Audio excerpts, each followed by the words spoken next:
Hi, and welcome to Module 2 of Management 515. In this module, we'll be talking about new product development processes and teams, kind of catching or connecting to what we've done in our first module.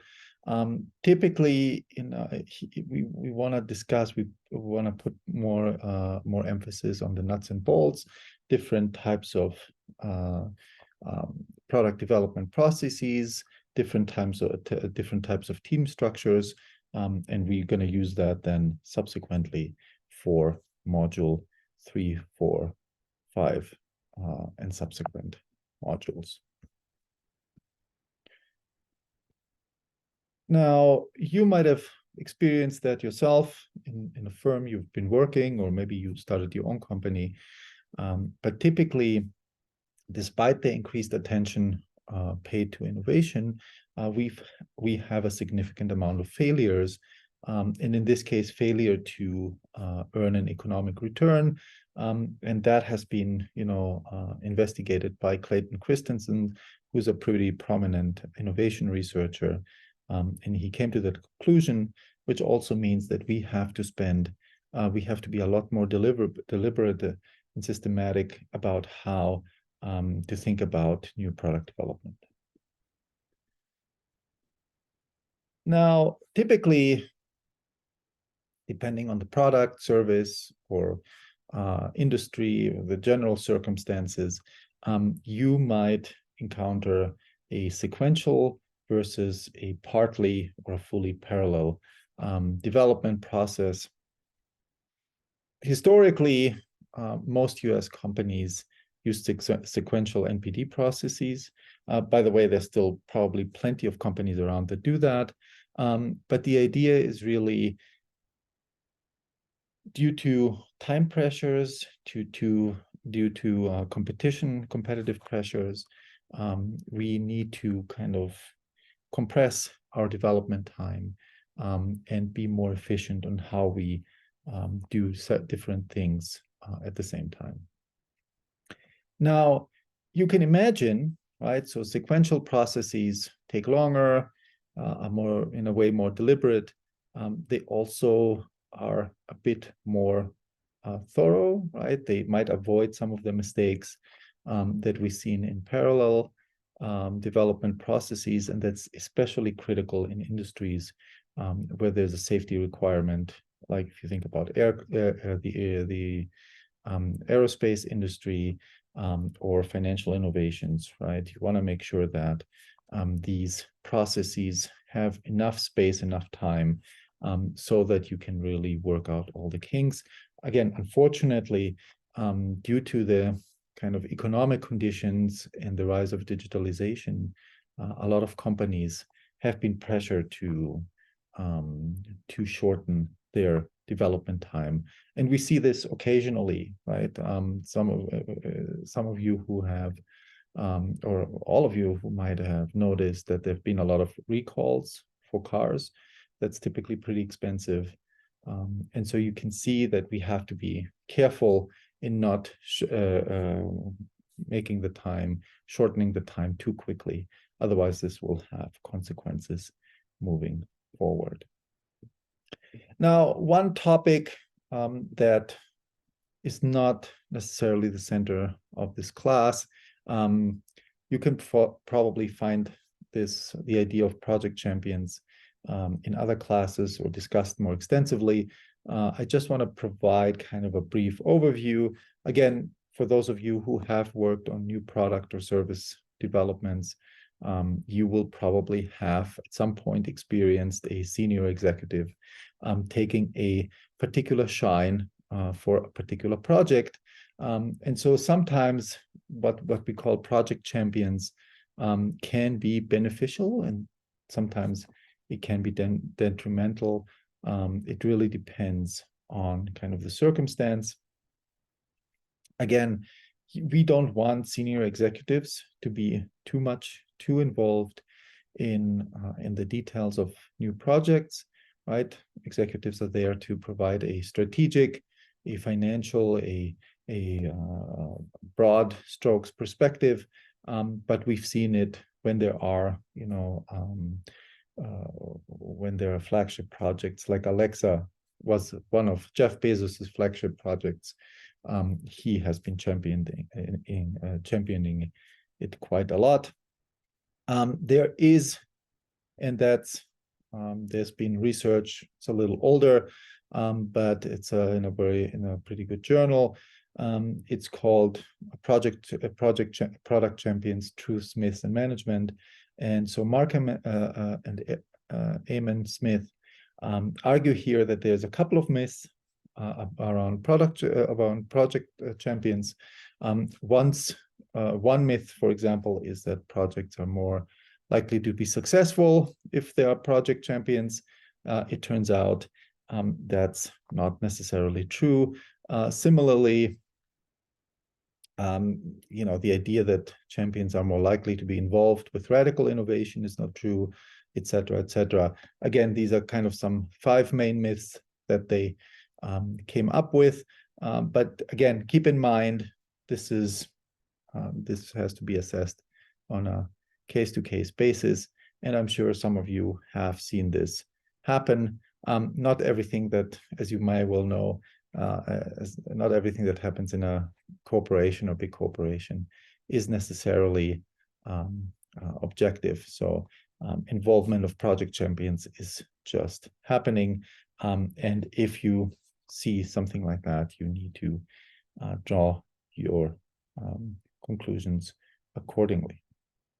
Now, what's more common and actually I would say somewhat more influential is involving customers and suppliers in the development process.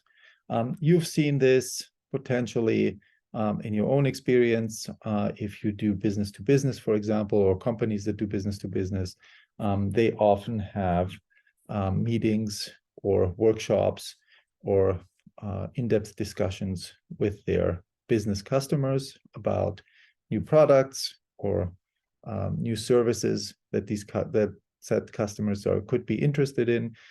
Sometimes customers approach companies and say, "Hey, could you do this and this?" or "What about this modification?" etc. For consumer products, it's typical to use focus groups, and you might have done this, especially when it comes to detergent or food items. Coke and Pepsi have done these blind tests, and it's also part of their marketing for quite a while. But the idea to kind of use customers or use lead users, so to speak, to help you develop your products and services is not uncommon. Something that is relatively new, I would say the last 10, 15 years in that space is what's called crowdsourcing. And the idea is there's a couple of crowdsourcing platforms out there. Important not to confuse it with crowdfunding, okay? That also has a development component, but is a little bit differently. In crowdsourcing, really what you do is you're trying to give a particular group or maybe a large group of people, like a large population, an opportunity to bring in some ideas. So let's say you have a problem or you have a task that you want them to help you with. You have these platforms that essentially act like competitions, right? Where companies say, "Hey, the first or second or third prize will get some financial benefit," and they use that to collect new ideas or inputs from as many people as get interested in their problem through those crowdsourcing sites. And there is a terminology that has been kind of coming around in the innovation space called product co-creation. This is a slide. Okay, this is a figure here taken from a publication, and you see that product co-creation actually can happen at multiple stages. In this particular case, they're talking about the ideation stage. But there is really a lot of different factors, both on the consumer end as well as outcomes that firms want from that co-creation process, that have to be considered. And if you again want to read a bit more about that, that paper will be included as an optional reading in your Canvas site. Again, crowdsourcing, here are some a couple of more details. You have all kinds of options here. You can give macro tasks. You can give micro tasks. You can do contests, right? You can structure it any way you want, depending on what platform you use, depending on what kind of outcomes you want, depending on how much money you want to spend on the process, et cetera, et cetera. Again, this is from an article in the California Management Review, which does a lot of practitioner articles, or mixes them also with current theory. But anybody who wants to kind of spend more time thinking about this or reading more about it, crowdsourcing is quite interesting. There's a couple of really interesting applications.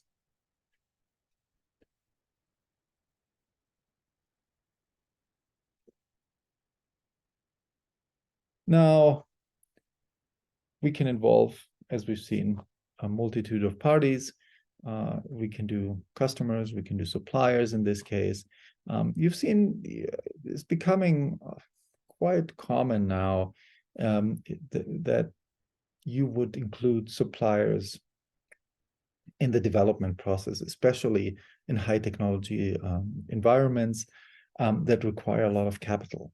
Right. So one of the advantages of doing suppliers or involving suppliers is that can potentially cut down on costs, and you kind of also outsource some of the development risk to them, the development costs to them, rather than picking up all those costs on your own.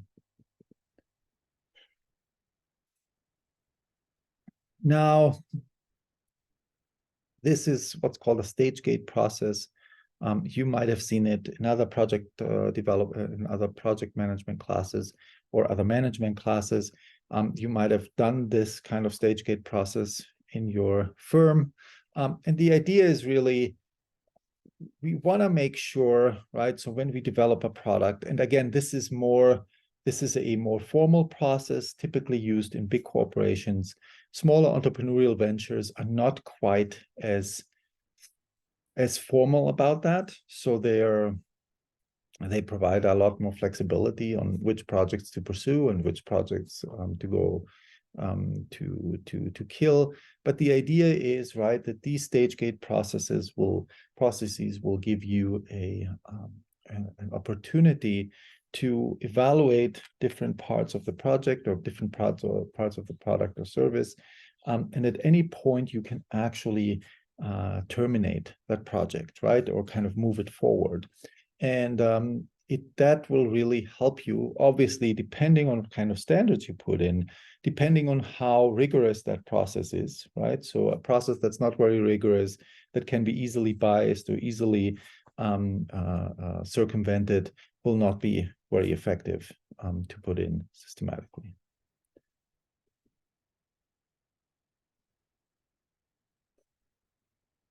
There's something called a Gantt chart.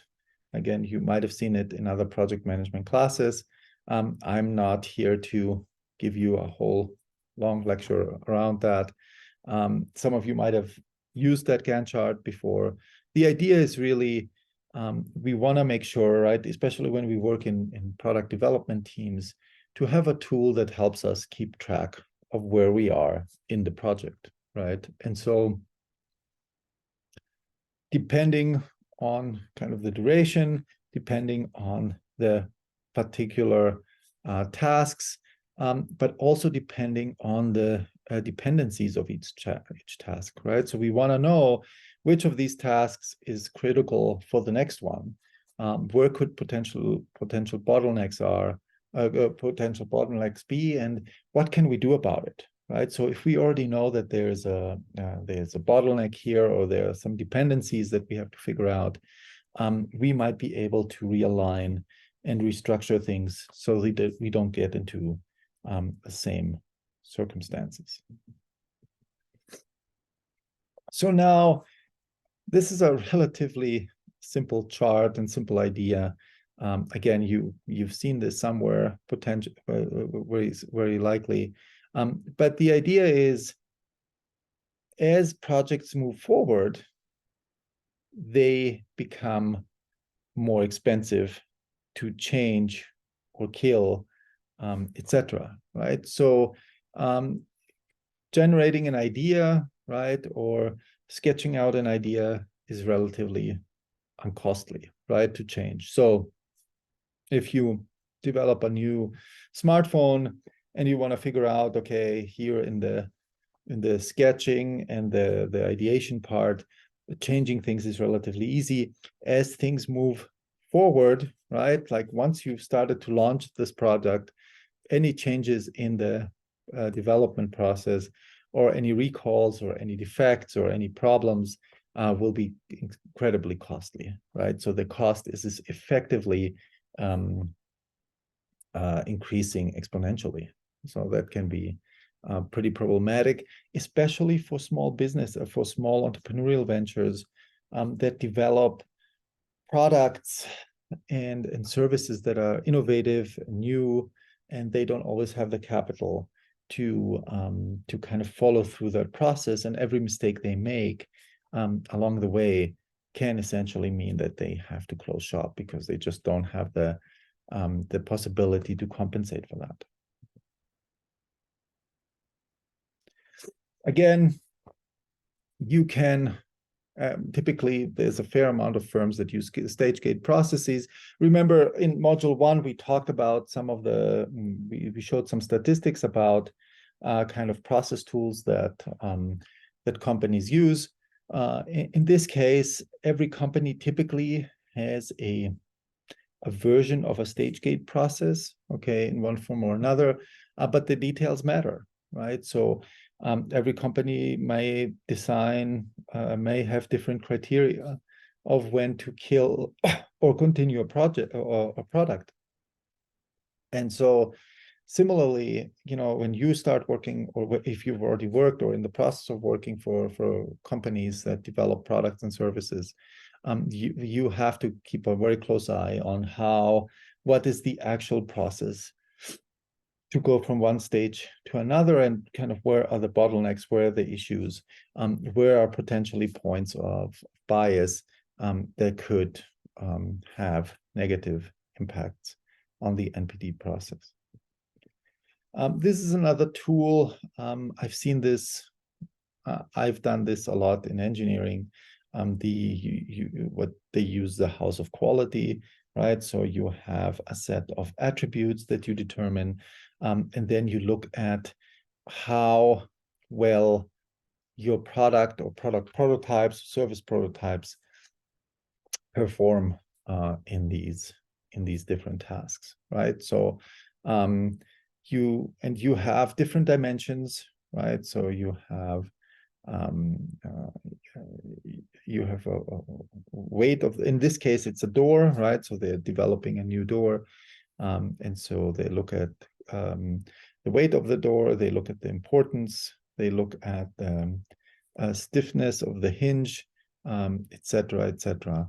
And so you have to really figure this out properly. And this is also a way of how you can quantify using quantified measures to kind of help in comparing different prototypes and designs.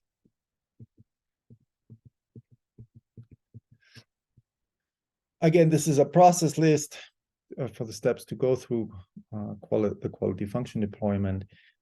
Again, every company will run this a little differently. The main idea here is really that you kind of build together with the team, you build these kind of customer requirements, understand how to rank them, right? So which part of these are more important than others.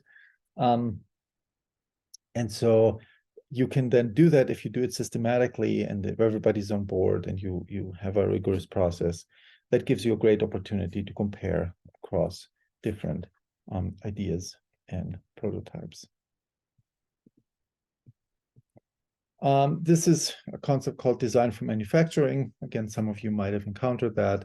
The idea is really, I want to design my product not only, based on, I don't want to have manufacturing as an afterthought, right? So manufacturing consideration is an afterthought. I want to pack and understand manufacturing considerations early on in the design process, because that will save me a lot of time, a lot of money along the way. But will also make things easier in terms of detecting errors, understanding whether we deviate from the main designs, etc. There's another concept called failure modes and effects analysis. And so that is an idea of how, and again, this is mostly, if you have an engineering background, you might have had an opportunity to do this. But the idea is really to look at potential failure modes, right?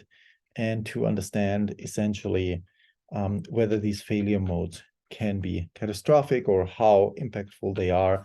And we can use these essentially to go through each prototype and see, okay, so where can that prototype fail, right? Why is it failing? How can we fix it, etc.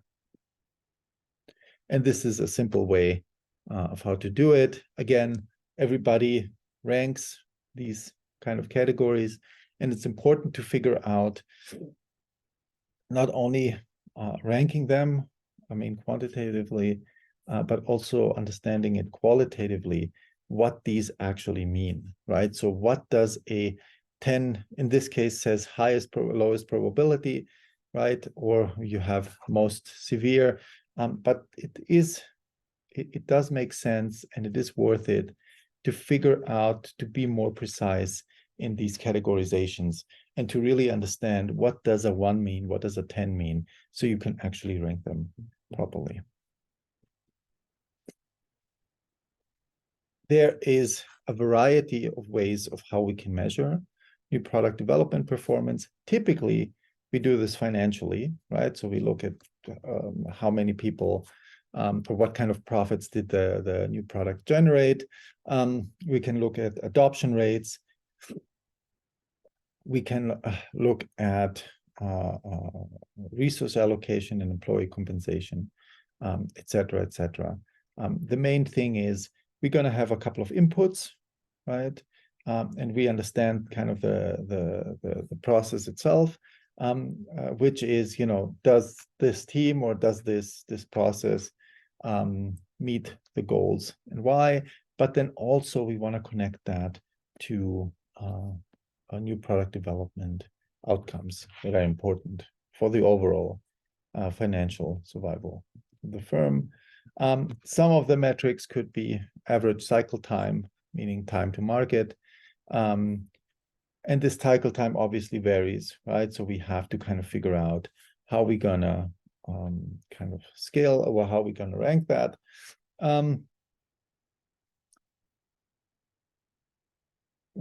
Deadlines are important, right? So time is money. For companies, important to figure out whether this process, right, is leading to cost on time overruns, right? Remember, we talked about that in the first module where I showed you some statistics, but that's an important metric, right? So if I constantly have cost and time overruns, then that process might need to be changed. And again, these are some of the metrics you can use to do that. They're not an exclusive list. There's other ways of how you can support that as well.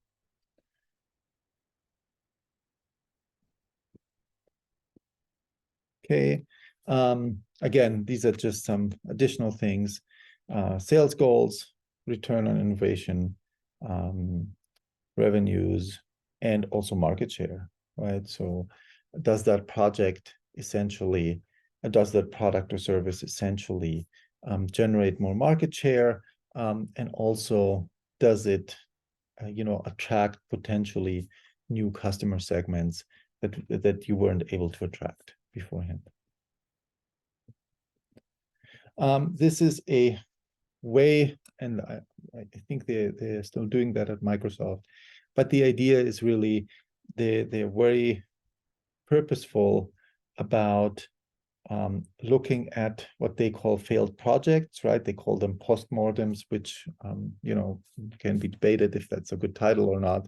But the idea is really we're looking at failed projects, or what have been what have been useful for these, what have been kind of the learning outcomes of these projects. And if you accumulate enough postmortems, you will build a library that you can later refer to and say, hey, this is the similar problem, or this is a similar issue we encountered in other projects. Maybe we can kind of look at these things and figure out a solution that would improve the outcomes, or improve the processes, new product development processes in the next time. Okay, so new product development teams. All of you will have had the pleasure to have worked in a team, one form or another, whether it was for a class or whether it was for a firm or a job. The idea is here, most product development projects in companies, if not all of them, are handled by teams. So understanding kind of the main team structures and functionalities is important. Again, you will develop a lot of contextual knowledge once you are in teams, right? And different companies, different industries have different processes in place to help teams kind of develop new products and services. This is kind of what we call, remember when we talked about partly or fully parallel development processes, there's also something that's called concurrent engineering. Some of you might have heard about it, and it's essentially the same thing. What it means is that we're not just developing things very slowly, sequentially, right? So we keep everything with us in our company, and then eventually we just tinker on something, release it, and hope that the customers or consumers like it. The idea is we want to include as many aspects in the product development process as possible, right? We want to look at all the potential influences, including customers, and kind of want to build the tools to make sure that whatever we launch is well researched and is based on evidence that we've collected along the way. And this is essentially the idea that, hey, we have cross-functional teams, right? So we have teams that where members are from different divisions, and we put them together because we think that is more powerful, or that generates better solutions than just having these different sections of the company develop things separately, and hopefully when we put it together, they work, which they typically don't immediately. So there's all kinds of compositional features for new product development teams. You may have may range from a few to hundreds of members. It really depends on what kind of project you're talking about. Software development teams have a very unique and really interesting team size and team composition. What really happens there is that because of all the different parts of software, and because of the testability of software that you can do pretty quickly, but also the complexities, you have relatively large teams that then can further be separated into smaller units to help in the process. There is a fair amount of research now came out, I would say, in the last 5-10 years that really focuses on diversity of teams. Okay, so whether it's organizational tenure, cultural backgrounds, gender, age, etc., and how these how teams with members with diverse kind of backgrounds and diverse knowledge can function together and provide better products, services. And the idea is really complex products, right, or complex services, or the complexity of building them requires a broad set of people that are able to really figure out the different aspects, can look at different problems, have different perspectives, etc. You will have an opportunity to look at that a little closer when you do the innovation at Uber case study. They have a few teams that kind of handle the development at Uber, and they'll talk a little bit about that structure.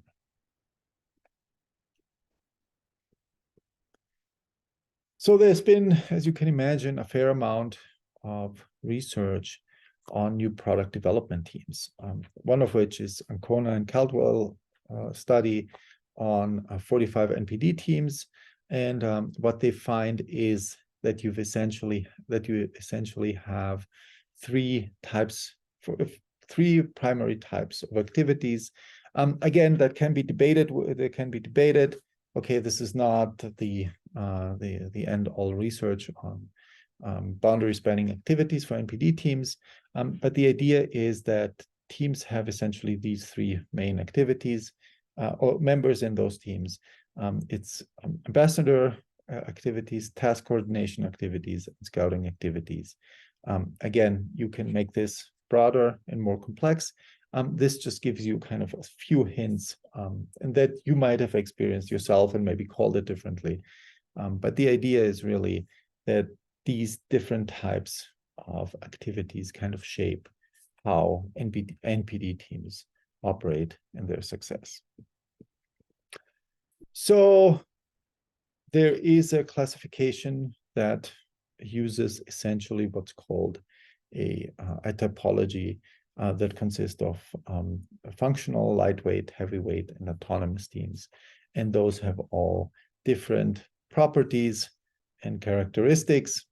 If we look at functional teams, is what we still encounter in many companies, is we have, in this case, you see it on the picture, you have the CEO, and then you have these three different departments, manufacturing, marketing, and R&D, and there's no cross-functional integration, right? Most of the employees remain within their functional departments, and then they will try to kind of merge to a solution for products and services. This is not an unusual configuration, but it's typically not applied for radical or very innovative products, because for those you need more cross-functional integration. But let's say you produce soup, like canned soup, right? That's your product.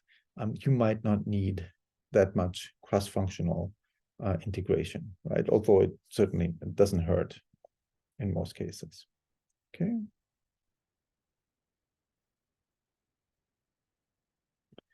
We have something that's called a lightweight team, where we have a project manager that is, so we have a project manager and dedicated liaison personnel, and that person is then organizing and trying to keep these different projects on track. Typically, you also use that for derivative projects. There's just, instead of having different employees working cross-functionally, sorry, you have a project manager that fulfills that role. He or she are essentially the bridge between the different departments, functional departments, and try to kind of coordinate and figure out issues through that. Then there's a classification called what's called a heavyweight team. So you have members of these different divisions that are co-located with the project manager, and these are typically use these configurations if you have a platform project.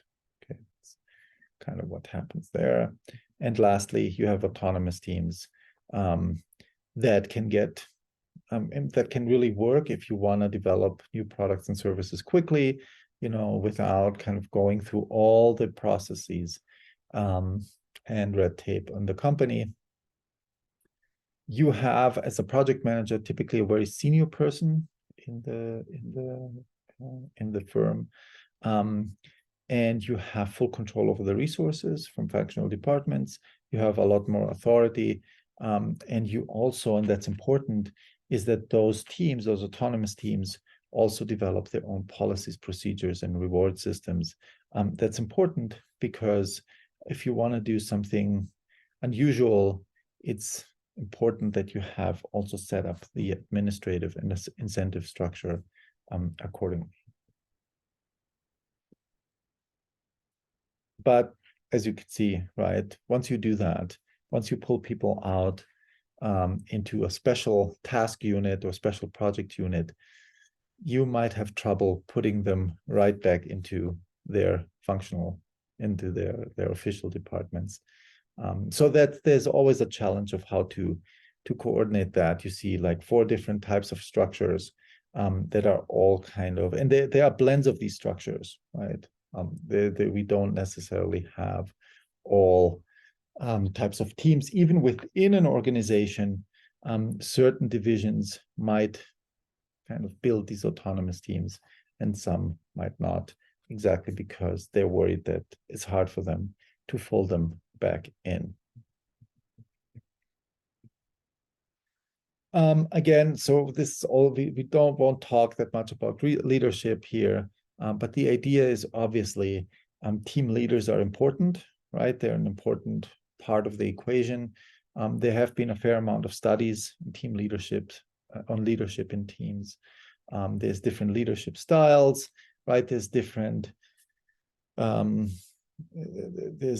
leadership outcomes, right? There also has a lot of impact on your career in a company.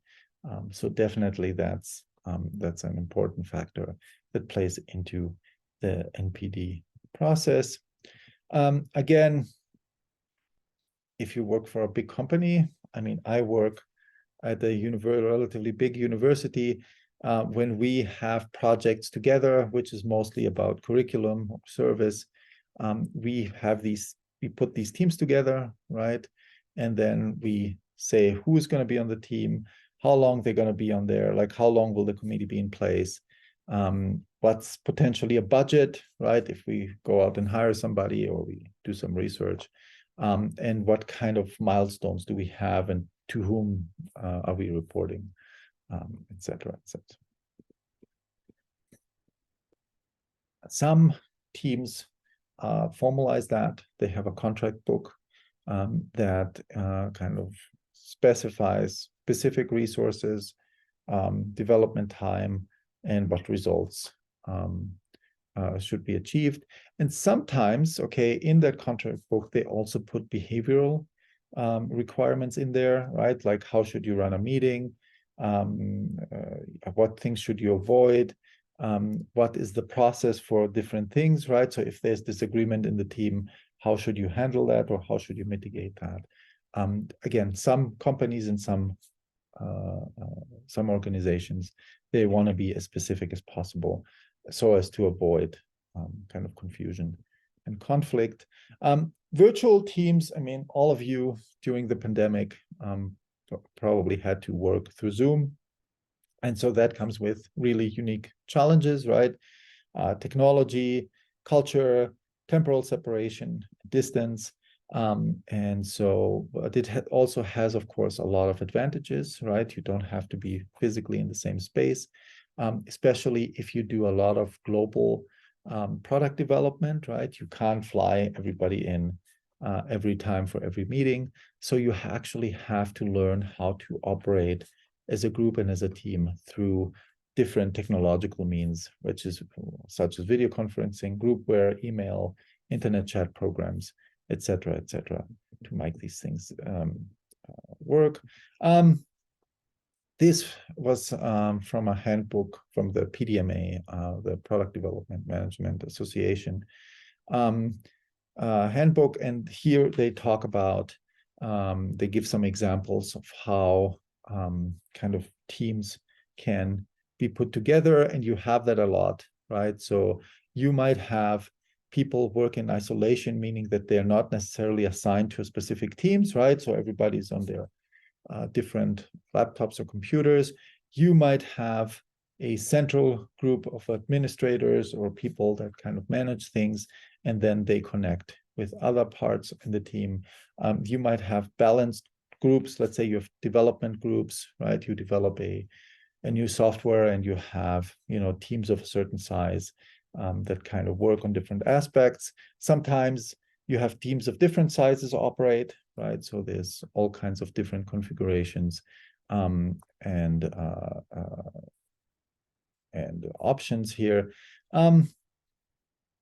They're talking about co-locating, and the idea is really you want to make sure that they are in some sort of proximity, right? Even if it won't be physical, but that they're kind of aligned in particular groups or interest spheres.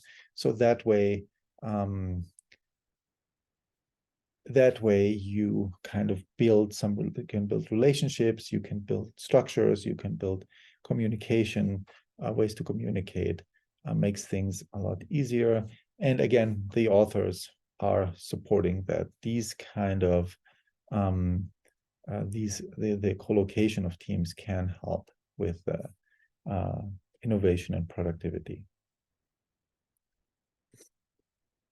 This is another example of a study that's from 2003, and they looked at international R&D teams, right? We've seen kind of, especially for big companies, that happens quite a lot. And they're looking at kind of different types of patterns or different types of structures. One is what's called decentralized self-coordination, okay? System integrator as coordinator. So let's say Boeing, for example, who, if you're aware, you've flown, I'm sure you've flown in a 787, which is called the Dreamliner.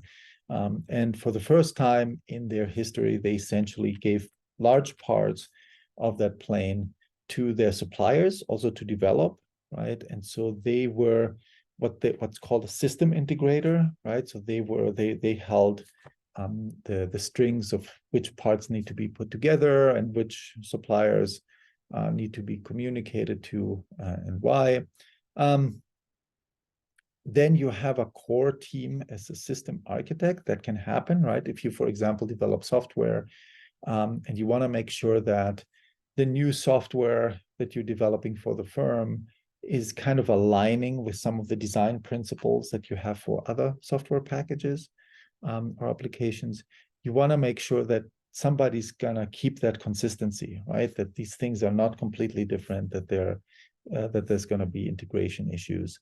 And so that's when you have typically what's called a core team that's kind of managing that within the company.